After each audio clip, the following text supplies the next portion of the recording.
Hello, my name is Charlie and this is my YouTube channel. Today I'm going to be reviewing 6 Months Later by Natalie D. Richards. Before I start, I'd like to say that if you have not read this book or don't want to hear spoilers, click out of this video because I will be talking about spoilers in this. Okay, hopefully the people who don't want to hear spoilers have clicked away now. Let's get started. So the book is about a girl named Chloe who falls asleep during study hall, and when she wakes up 6 months have passed and she has no recollection of what happened. Her life has gotten significantly better, or so it appears. She's dating this guy she's had a crush on forever. Her grades are significantly improved. Top colleges are wanting her to come to their schools. She has like freaky good SAT scores. And she's upset because, she doesn't know at all what happened within these past 6 months. Conceptually, awesome. I read the thing on the back and I was like, oh, that sounds cool. I'd like to read that. Also, side note, that was like 3 or 4 years ago and I only got around to reading it a month ago, so whoops, but I guess good for me for reading it now. I gave it a 3 stars. I had some issues with it, but it wasn't all bad. If it was bad enough, like I know I'm gonna complain about a lot of stuff here, but if it was bad enough, I would put the book down. Like I don't finish books that I don't like, so I liked it enough to where I continued it, though there were some major issues. So, just the execution of the concept wasn't great. First I'd like to talk about the characters.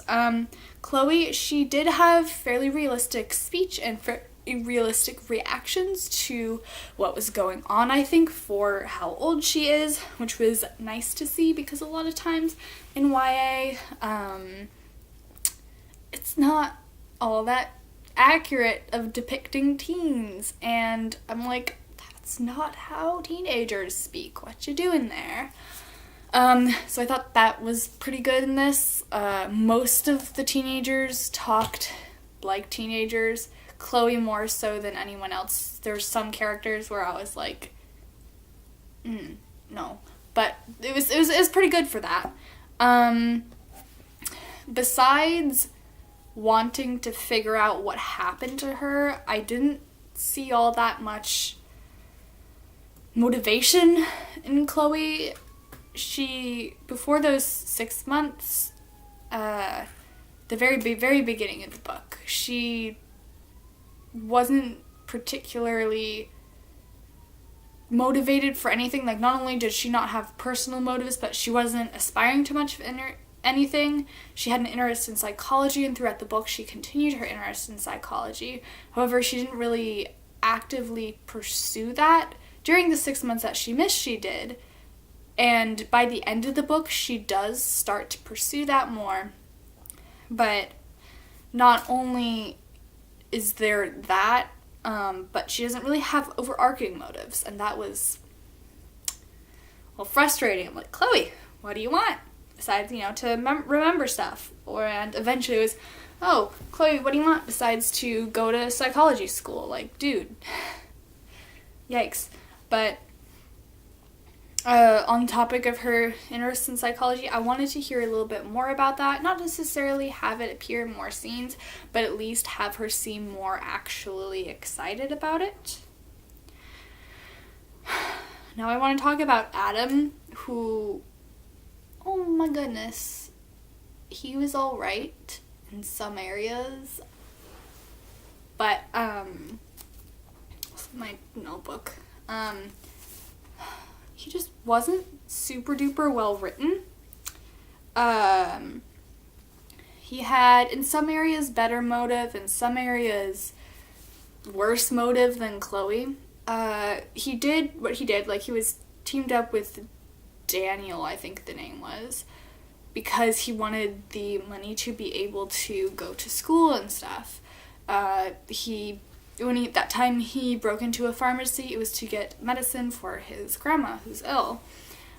But it was still like cool, what's your overarching motive, kind of. And with both Chloe and Adam, they didn't seem to have a very clear set of morals. It was like kind of standard morals, but it wasn't like super clear which side they landed on. And even Adam, like, he was like, okay, well, he's doing bad things to do good things for other people, and bad things to do good things for himself as well.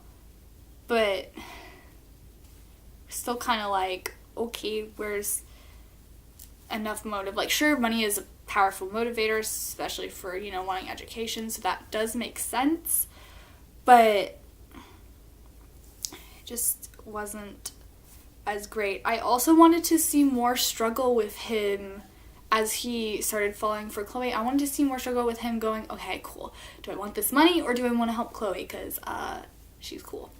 I'm so articulate, wow. Yeah, so I just wanted to see more of that. It would have made it so much more interesting, and there could have, maybe I missed the subtle things along the way, because there were some subtle things that it was just like, oh, maybe he just doesn't want to be with Chloe because she just broke up with Blake, or at first because it was like, oh, she was still with Blake. But he didn't seem to struggle with it much until kind of the end of the middle, beginning of the end of the book.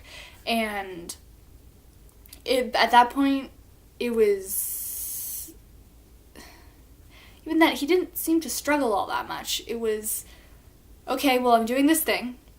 I gotta get money for school. Oh, kind of like Chloe. That's kind of not the best thing. Oh, shoot, Chloe's figuring things out. And then I'm on your side, Chloe. Woohoo. So it's just, I wanted to see more about that. I also, with I think he was supposed to be sort of like a bad boy stereotype, who's like the type where you're like, oh, they're all, edgy outside and they do questionably legal things or just flat out illegal things, but he's all soft on the inside. That's really stereotypical. So like, I wasn't down for that. But he didn't even completely fit into the bad boy stereotype. He had this apathetic vibe, and, he got arrested at least once. But he still didn't have enough actions that quite put him in that classic bad boy stereotype thing. Also, I wanted to know why he has such an apathetic vibe at school. Maybe he wanted people to think he was all like, cool and like, meh, who needs school? Or he was like maybe bored, and that's why, because when the teacher would ask him a question, he always knew it.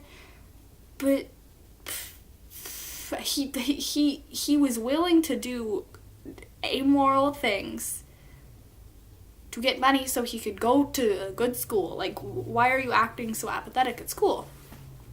So that was, didn't like that. Okay, so that was it for what I thought of the characters. Now on to some other stuff. One of my major issues was one of the biggest issues I had was the very, very sudden vibe change. So, you know how at the end, how they walk on into the therapist's office, and the therapist is, dead and shot, maybe? No, I think she had, like, gotten hit with something. Either way, there was blood. I knew bad things were happening, but, like, just such a sudden vibe change that it almost felt like it would be in a different story, because the book had a particular energy up until that point, and then it super quickly changed. I am fine with surprises. I love surprises in books, but it was just so unexpected in a bad way, to where it was like, okay, am I reading something different now? This has completely different tone to it. What is going on? So I was just, it was jarring, is I think the best thing, because there's something can surprise you in a book, but at that point it was just like, okay, we're here now. That's like, I didn't expect that to happen in this book, because the beginning seemed like pretty chill, and even as it continued, it was, and got, you know, more like, oh, this is kind of shady. It was never like that. And then there was that bit, and there was, you know, whole chasing stuff, and at the end of it, it was just like super duper chill and normal, and I was like, what? The ending, it was alright. They wrapped it up well enough. Certain things I was like, okay, yeah, those would be the repercussions of those events, but they still seemed a little bit too calm about it at the end. Like, Chloe was like, yeah, it's all good and dandy. Hopefully my boyfriend doesn't get arrested. And the last 2 sentences of this book. Ooh. Are you ready for this? The doors swing wide open, just like my future. What? That's not what this book is about, dude.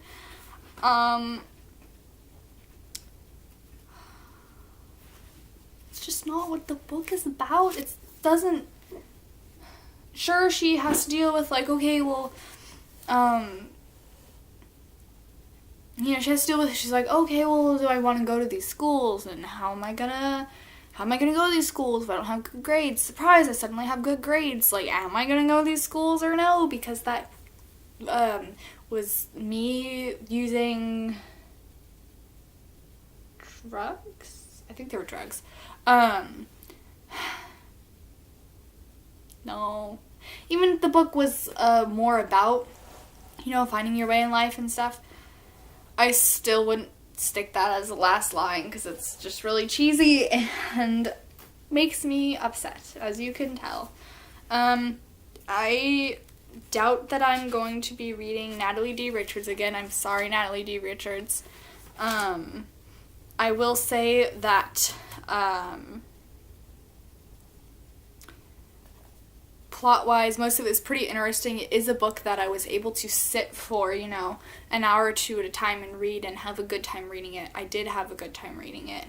But there was just a lot of things that were really frustrating, and I feel like it could have been done better, or, you know, just... That was 6 months later by Natalie D. Richards. It was alright. Would I recommend it? I don't know. It wouldn't really come to my mind in a recommendation, but if someone picked it up and was like, hey, should I read this? I would be like, I mean, there's better things, but also, like, sure, because it was fun to read, but that is all I have to say. So I hope you have a good night or day or morning, whatever time it is where you are when you're watching this. Goodbye.